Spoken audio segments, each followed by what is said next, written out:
يا أيها الذين آمنوا كتب عليكم الصيام يا أيها الذين آمنوا كتب عليكم الصيام كما كتب على الذين من قبلكم لعلكم تتقون الله أكبر الله رب العالمين বলেন হে উম্মত এই রোজাকে আমি শুধু তোমাদের উপরে ফরজ করি নাই তোমাদের পূর্ববর্তী যারা ছিল তাদের উপরেও আমি আল্লাহ তোমাদের উপর যেমন ভাবে রোজা ফরজ করেছি তোমাদের পূর্ববর্তী উম্মতদের উপরেও আমি আল্লাহ এই রোজাকে ফরজ করেছিলাম। তবে তাদের রোজার দিন সময় ছিল ভিন্ন, নিয়ম ছিল ভিন্ন। কারোর উপরে এই রোজা 30 দিন ফরজ ছিল না। হযরতে আদম নবীর উপরে রোজা ছিল 3টা। কয়টা? 3টা। মাসে 3 দিন, প্রতি মাসে 3 দিন করে আদম নবীর উপরে রোজা ফরজ ছিল। কোন 3 দিন? প্রতি আরবি মাসের 13, 14, 15 তারিখ। এই দিনগুলিকে আইয়ামে বীজ তথা উজ্জ্বল দিন বলা হয়। কেন? হযরতে আদম আলাইহিস সালাম আম্মা জান হাওয়া আলাইহিমাস সালাম যখন নিষিদ্ধ গাছের ফল খাইলেন, দুনিয়াতে আসার পরে তাদের শরীর কালো হয়ে গেল। আল্লাহ তাআলা প্রতি চন্দ্র মাসের 3 দিন হযরতে আদম এবং আম্মা জান হাওয়া আলাইহিমাস সালামকে রোজা রাখতে বললেন।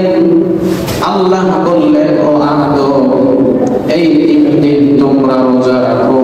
তোমাদের শরীর যে কালো হয়ে গেছে, প্রতি মাসে 3 দিন রোজা রাখবা। আমি আল্লাহ 3 রোজার বরকতে তোমাদের শরীরকে উজ্জ্বল বানাইয়া দিব।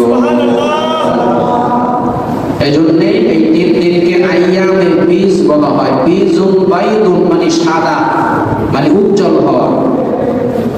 তো হযরতে আদম নবীর উপরে রোজা ছিল কয় দিন? 3 দিন, প্রতি মাসে 3 দিন।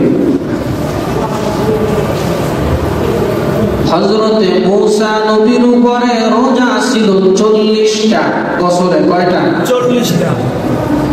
হযরতে মূসা নবী যখন তুর পাহাড়ে গেলেন তাওরাত কিতাব আনার জন্য, ওই যতদিন পর্যন্ত মূসা নবী তুর পাহাড়ে অপেক্ষায় ছিলেন, মোট 40 দিন অপেক্ষায় ছিলেন। 40 দিন তুর পাহাড়ে রোজা রেখেছেন। এরপরে আল্লাহ তাওরাত কিতাব দিয়েছেন।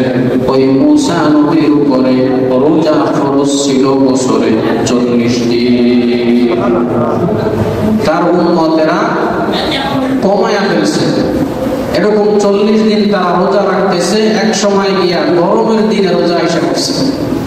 এবার বনি ইসরাইল জাতি তারা সবাই পরামর্শ করলো যে গরমের দিনে রোজা থাকা তো খুব কষ্ট, আমরা 40 দিন পারবো না।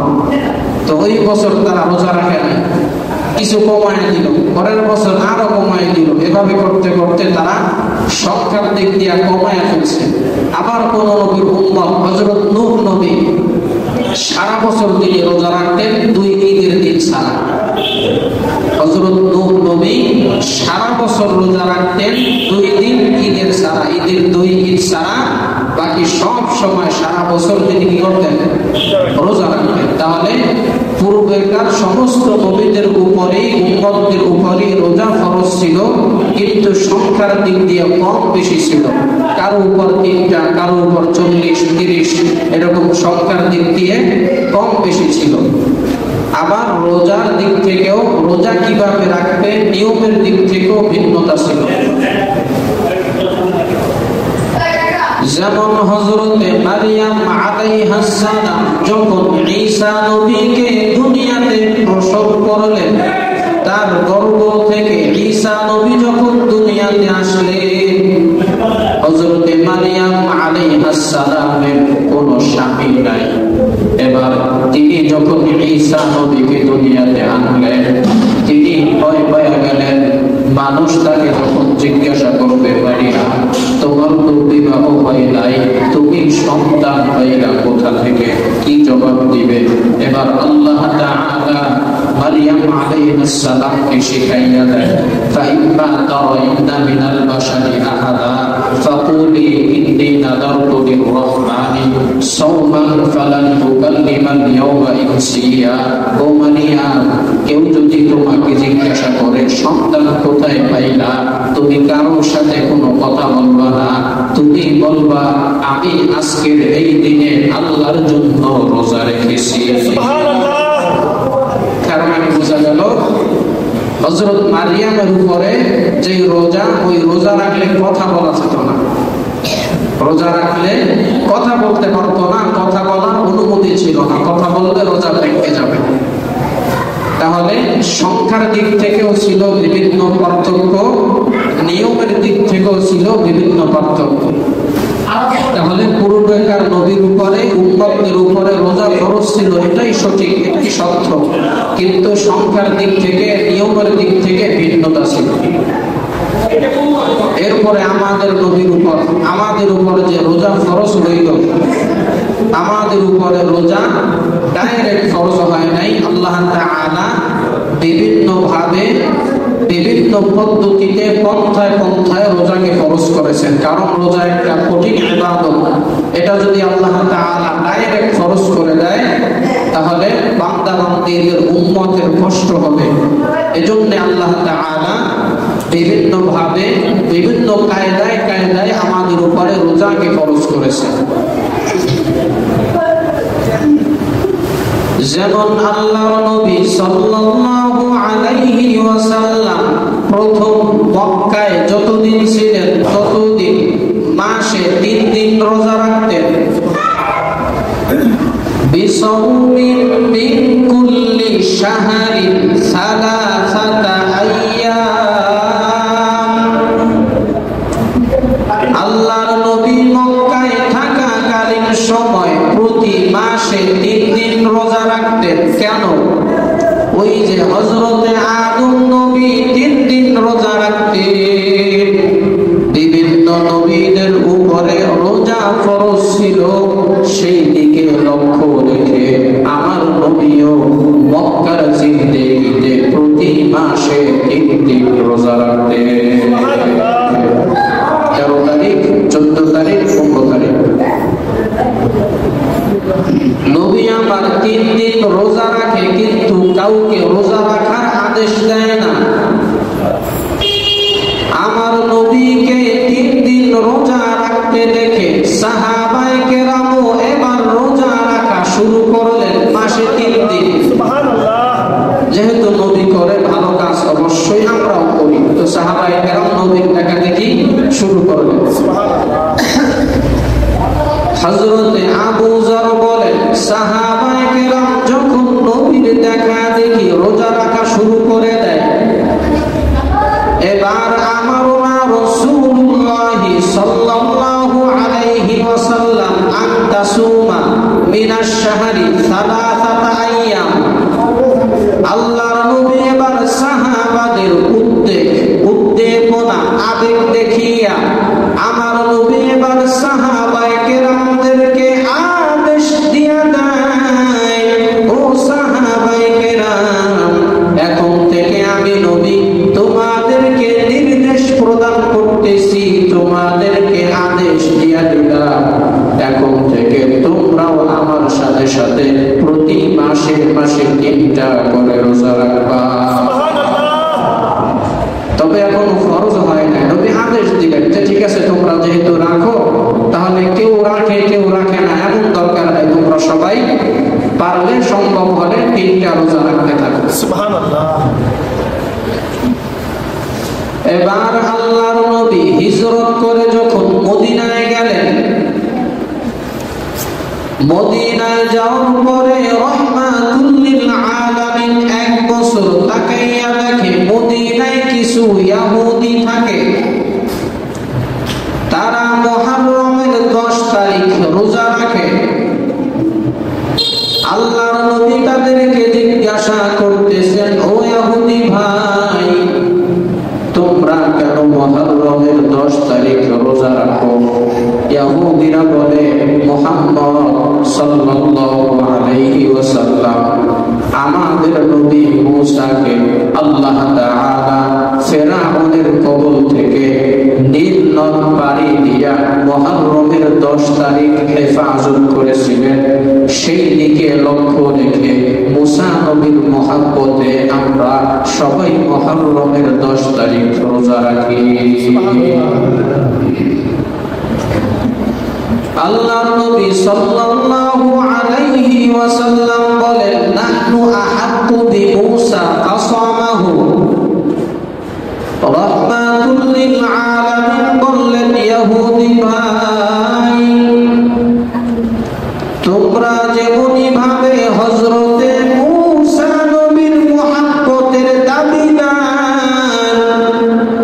তোমাদের চাইতে আমরা মূসা নবীর মুহাব্বতের দাবিদার আরো বেশি। সুবহানাল্লাহ। তোমরা যদি মূসা নবীর স্মরণে মুহররমের 10 তারিখ রোজা রাখতে পারো, নবী আবার বলেন, সাহাবায়ে কেরাম ওয়া আমারা বিসিয়ামিহি, ও সাহাবায়ে কেরাম, আজকে থেকে আমি নবী আফজালুস সিয়ামি বাদা রমাদান শাহরুল্লাহিল মুহররম, আজকে থেকে আমি নবী আদেশ দিয়ে দিলাম, আজকে থেকে মুহররমের 10 তারিখের রোজা আমি নবী তোমাদের সবার উপরে ফরজ করে দিলাম। 3 দিন ফরজ ছিল না, এমনিতে কেউ রাখলে সওয়াব হতো। এবার আল্লাহর নবী মদিনায় হিজরত করার পরে আরেকটু বাড়াইয়া প্রতি বছর মুহররমের 10 তারিখের রোজাটা কি করে দিলেন? ফরজ করে দিলেন। এবার সাহাবায়ে কেরাম মুহররমের 10 তারিখ রোজা রাখে।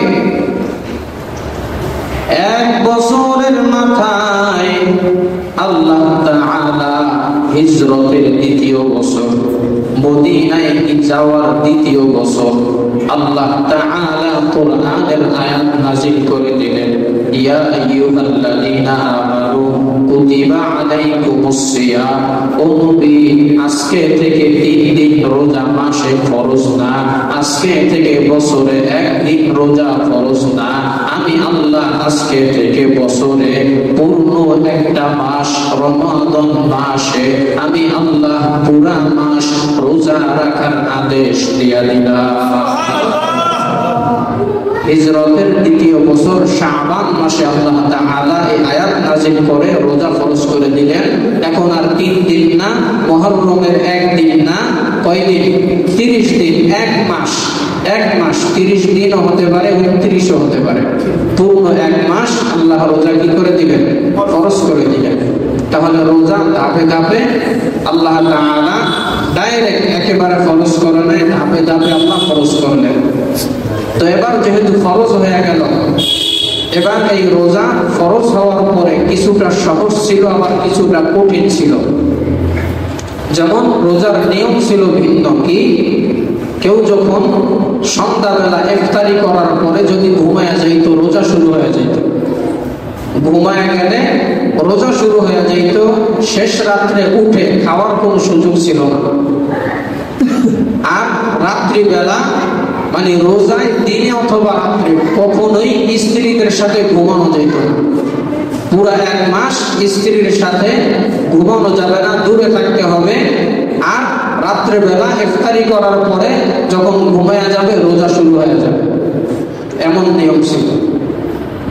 তো একজন সাহাবী, নাম তার ওয়াইস ইবনে সিরমা রাদিয়াল্লাহু তাআলা আনহু। কাইস ইবনে সিরমা রাদিয়াল্লাহু তাআলা আনহু, তিনি গরীব মানুষ, রোজা রাখছেন। সারাদিন রোজা রেখে কাজ করছেন, সন্ধ্যাবেলা বাড়িতে আসছেন, আসার পরে স্ত্রীকে বলতেছে আমি সারাদিন রোজা রাখলাম, খুব কষ্ট হয়ে গেছে, তোমার কাছে কোনো খাবার আছে থাকলে আমাকে দাও। তো দুর্বল শরীর, স্ত্রী খাবার আনতে গেছে, আসার পরে এসে দেখে সে ঘুমায় বসছে। সারাদিন ক্লান্ত, কাজ করছে, কত কষ্ট, রোজা রাখছে, এবার দেখে ঘুমায় গেছে। এখন আর কি খাওয়ার সুযোগ আছে?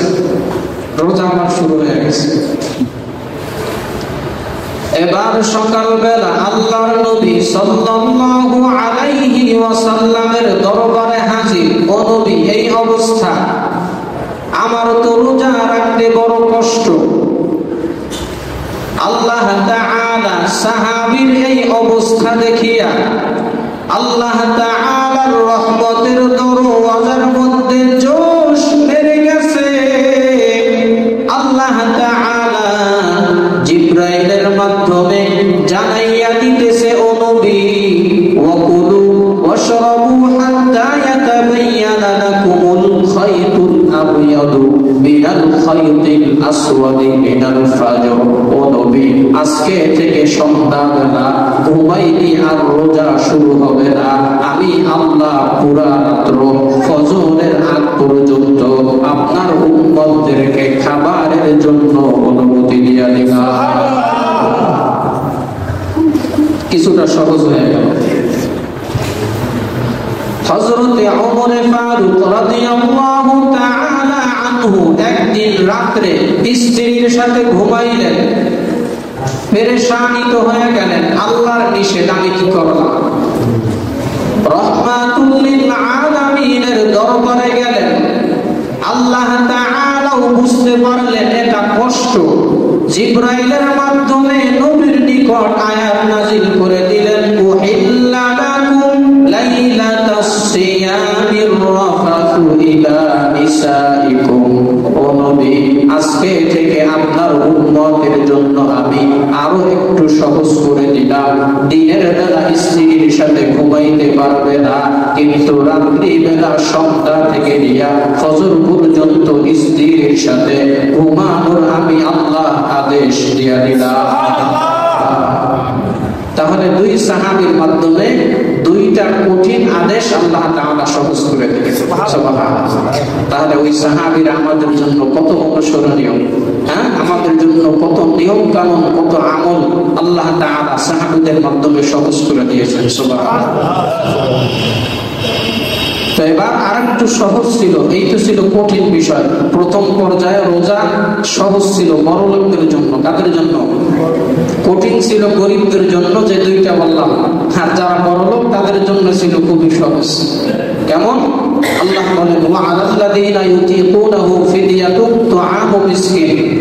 আল্লাহ বলেন, যারা বড় লোক আছো অথবা যেই হোক না কেন, তোমরা যদি রোজা রাখতে না পারো, তাহলে এক একটা রোজার বিনিময়ে তোমরা যদি এক একজন গরিব মিসকিনকে খাবার দিয়ে দাও, তাহলে তোমাদের আর রোজা রাখা লাগবে না। এটা প্রথম পর্যায়ে নিয়ম ছিল, কিছুটা সহজ। যারা বড় লোক ছিল তারা রোজা রাখতো না, গরিবদেরকে কি দিয়ে দিত? এক এক রোজার বিনিময়ে এক একটা ফিতরার সমপরিমাণ টাকা দিলেই রোজার হক আদায় হয়ে যেত। তাহলে বর্তমানে যারা অসুস্থ, অনেক আল্লাহর বান্দা বান্দি আছে অসুস্থ, বৃদ্ধ হয়ে গেছে, মাযুর হয়ে গেছে, যারা জীবনে আর রোজা রাখার কোনো আশা নাই, এমন ব্যক্তি যদি থাকে, রোজা রাখতে পারে না, জীবনে সুস্থ হবে না, এমন যদি কেউ থাকে, তাহলে সেও ইচ্ছা করলে প্রতিটা রোজার বিনিময়ে এক একটা ফিতরার টাকা এক একটা মিসকিন গরিবকে যদি দিয়ে দেয়, তাহলে আল্লাহ হয়তো তার এই রোজা না রাখার যে গুনাহ, ওই গুনাহ থেকে আল্লাহ তাকে মুক্তি দিয়ে দিবেন। তাহলে এক এক রোজার বিনিময়ে এক একটা ফিতরার সমপরিমাণ কি টাকা। তো আল্লাহ তাআলা প্রথম পর্যায়ে রোজা কিছুটা বড় লোকদের জন্য কি ছিল? সহজ ছিল। এরপরে আল্লাহ তাআলা আয়াত নাযিল করে দিলেন, ফামান শাহিদা মিনকুমুশ শাহরা ফালিয়াসুম। যে ব্যক্তি রমজান পাবে, এবার টাকা দিয়া ফিতরা দিয়া রোজা আদায় করলে হবে না, মিসকিনকে খাবার দিলে হবে না। যে রমজান মাস পাবে, বড় লোক হোক আর গরিব হোক, পুরা রমজান মাস এক মাস তার রোজা অবশ্যই রাখতে হবে। সুবহানাল্লাহ। এবার আল্লাহ এক পর্যায়ে এসে একেবারে রোজা সবার জন্য ফরজ করে দিলেন, ধনী আর গরিব নাই। এখন আর মিসকিনকে টাকা দিতে হবে না। তবে বর্তমানেও আগের কথাই, যদি কেউ গরিব থাকে, একেবারে গরিব না তো যে অসুস্থ মাযুর ব্যক্তি যদি থাকে, তার জন্য এই নিয়ম কিয়ামত পর্যন্ত চালু থাকবে, কিন্তু সুস্থ সবল ব্যক্তির জন্য এই নিয়ম চলবে না। এবার আসেন, এই রোজা ফরজ হয়ে গেল, তাহলে এই রোজা আমরা তো রাখবো কষ্ট করে। রোজা রাখলে আমাদের কি ফায়দা হবে, কি সওয়াব হবে? অনেক সওয়াব কিতাবে আছে, হাদিসে আছে। এর মধ্য থেকে কয়েকটি ফায়দা আমি আপনাদের কাছে বলি, কয়েকটি সওয়াবের কথা বলি। আল্লাহর নবী সাল্লাল্লাহু আলাইহি ওয়াসাল্লাম বলেন, এক নম্বরে রোজা রাখলে কি সওয়াব? কুল্লু আমালিন বানি আদামা ইউদাআফুল হাসানাতু আশারু বিআমসালিহা ইলা 700 দি'ফিন। ক্বালা আল্লাহু তাআলা ইল্লা আস-সাওম ফাইন্নাহু লি ওয়া আনা আজজি বিহি।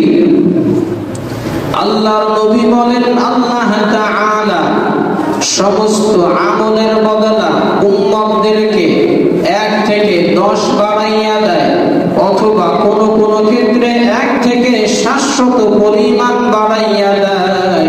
কিন্তু রোজার সওয়াব এটা 1 থেকে 700 পরিমাণ বাড়বে না।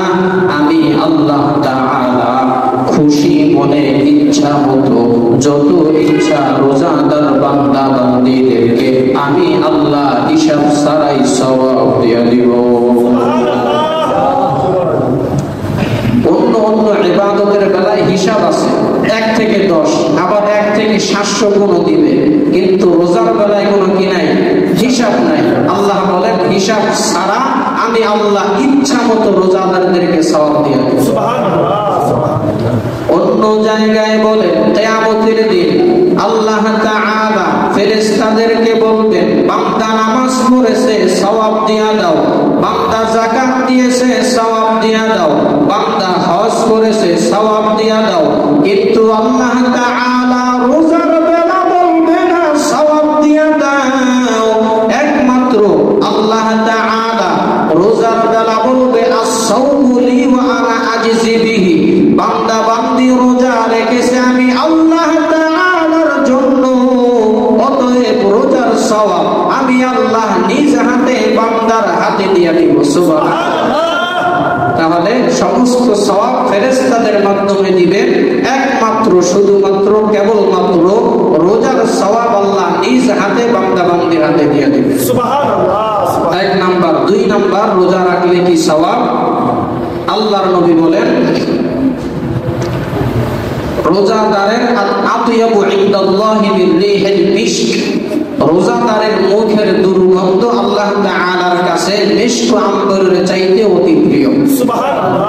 3 নাম্বার, আল্লাহর নবী বলেন, লিস-সাইমি ফারহাতান, ফারহাতু ইনদা ফিতরিহি ওয়া ফারহাতু ইনদা লিকাই রাব্বি।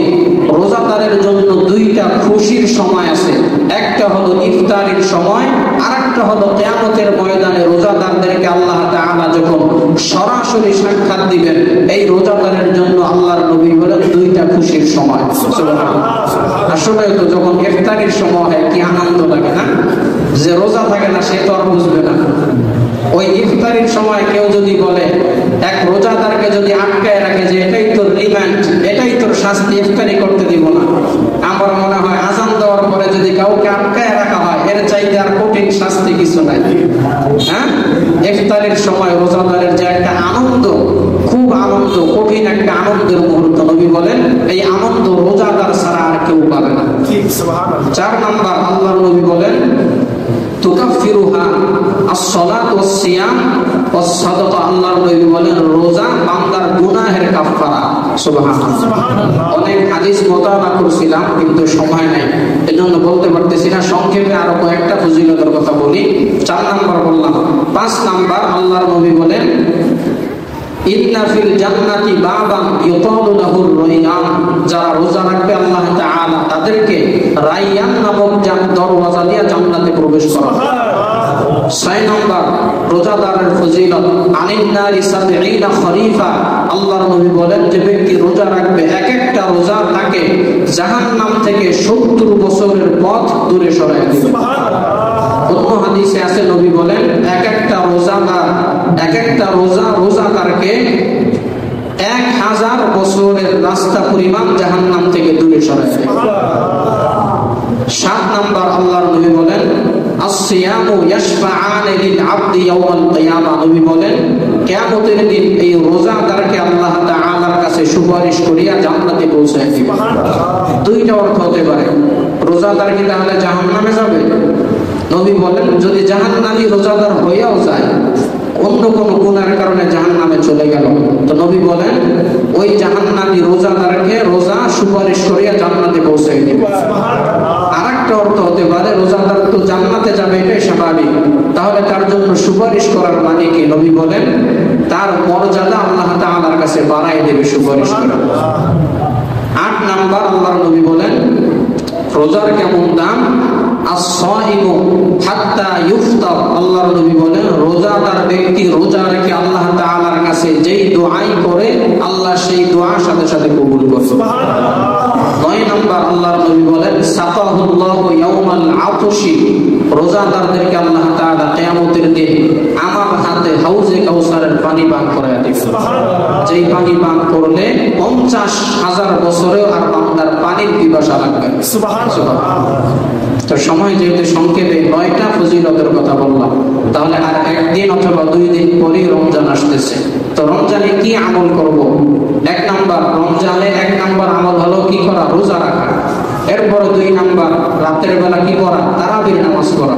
কয় রাকাত? 8 রাকাত, 20 রাকাত। জোরে বলেন কয় রাকাত? 20 রাকাত। আমরা সবাই 20 রাকাত তারাবি পড়ব। অনেক আল্লাহর বান্দা আছে রোজা রাখে কিন্তু তারাবি পড়ে না। আল্লাহর নবী বলেন ইন্নাল্লাহা ক্বাদ ফারাদা সিয়ামাহু ওয়া সানানতু লাকুম কিয়ামাহু ফামান সামাহু ওয়া কামাহু ঈমানান ওয়া ইহতিসাবান গুফিরা লাহু মা তাকাদ্দামা মিন যামবি। নবী বলেন রোজা নামাজ একই সাথে বলেছেন নবী যে আল্লাহ রোজা ফরজ করেছেন, আমি নবী তারাবির নামাজকে সুন্নাত করেছি। অতএব যে ব্যক্তি দিনে রোজা রাখবে রাতে তারাবি করবে আল্লাহ তার জীবনের সব গুনাহ মাফ করে দেবে। রোজার কথাও বলছে, তারাবির কথাও বলছে, শুধু রোজা রাখলে হবে না, হ্যাঁ তারাবির নামাজও পড়তে হবে। আপনি খতম তারাবি পড়তে পারেন না, সূরা তারাবি পড়েন, আপনার কষ্ট হয় আপনি বসে বসে পড়েন। আলহামদুলিল্লাহ, অত্যন্ত খুশির সংবাদ, ভালো লাগার বিষয়, আমাদের অত্র মসজিদে এবছর খতম তারাবি হবে। আলহামদুলিল্লাহ বলেন আলহামদুলিল্লাহ। অনেক আল্লাহ বান্দাদের কষ্ট হতে পারে, তা আপনি পয়সা পড়লেন, আপনার কারণে যাতে খতম তারাবির ব্যাঘাত না ঘটে, আর একজন আল্লাহর বান্দা যাতে কোরআন তেলাওয়াত শুনতে পারে। এরপরে আরেকটা আমল, বেশি বেশি কোরআন তেলাওয়াত করা। বেশি বেশি কি করা?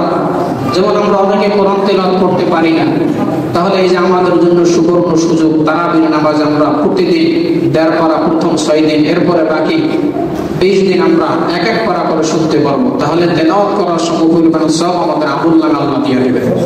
তাহলে কত বড় একটা সুযোগ আমাদের জন্য, আমরা এই সুযোগ কাজে লাগানোর চেষ্টা করবো ইনশাআল্লাহ। এরপরে আরেকটা আমল, বেশি বেশি দান সদকা করা। রমজান মাসে বেশি বেশি কি করা?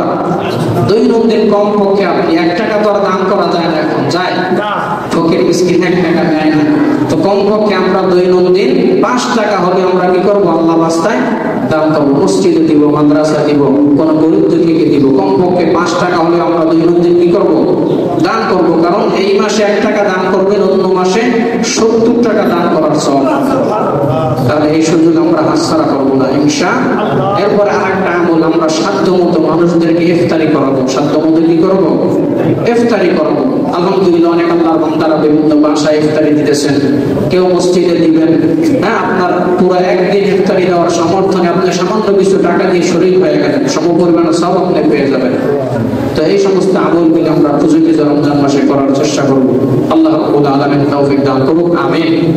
এরপরে আমাদের এখানেও ইফতারি হয়, গত জুমায় বলেছিলাম আমরা সুন্নতের পরে মিষ্টি করব। যারা দিবেন আপনারা নামটা দেখাই দেবেন। আলহামদুলিল্লাহ, ইতিপূর্বে এক আল্লাহর বান্দা কিছু টাকা মসজিদে দিয়ে দিয়েছেন গত জুমা, জনাব রুবেল হাওলাদার সাহেব, আলহামদুলিল্লাহ আমরা তার জন্য দোয়া করি, তার বাবার জন্য দিয়েছেন। এরপরে ইতিপূর্বে গত বছরগুলিতেও যারা দিয়েছেন আমরা সবার জন্য প্রাণ খুলে দোয়া করি, আল্লাহ সবার টাকা পয়সা কবুল করুক। এরপরে এবছরও যারা দিবেন সবার জন্য দোয়া, সাথে সাথে ইফতারের আগে প্রতিদিন দোয়া হয়। যারা দিবেন আমরা সবাই প্রস্তুতি নেই, আমরা সুন্নতের পরে নামগুলি লেখায় নিব। যারা এলাকায় মা বোনেরা আছে আপনারাও পারেন, অনেক মা বোনদের এলাকার তাদের স্বামী জামাই বাড়িতে নাই, প্রবাসে থাকে, আছে না? তো এই মা বোনেরা যদি তার স্বামীকে ছেলের বাবাকে বুঝায় তাহলে সেও কিন্তু দিতে রাজি হবে। এবার আমরা আমলগুলি করতে পারি। আল্লাহ রাব্বুল আলামিন তৌফিক দান করুন, আমিন। ওয়া আখিরু দাওয়ানা আলহামদুলিল্লাহি রাব্বিল আলামিন। যারা সুন্নাত করি না যারা রাকাত কাবলা সর্বশেষ ইসলামিক ভিডিও সবার আগে পেতে আল হাদি মিডিয়া সাবস্ক্রাইব করে পাশে থাকা বেল আইকনটি ক্লিক করুন। ধন্যবাদ।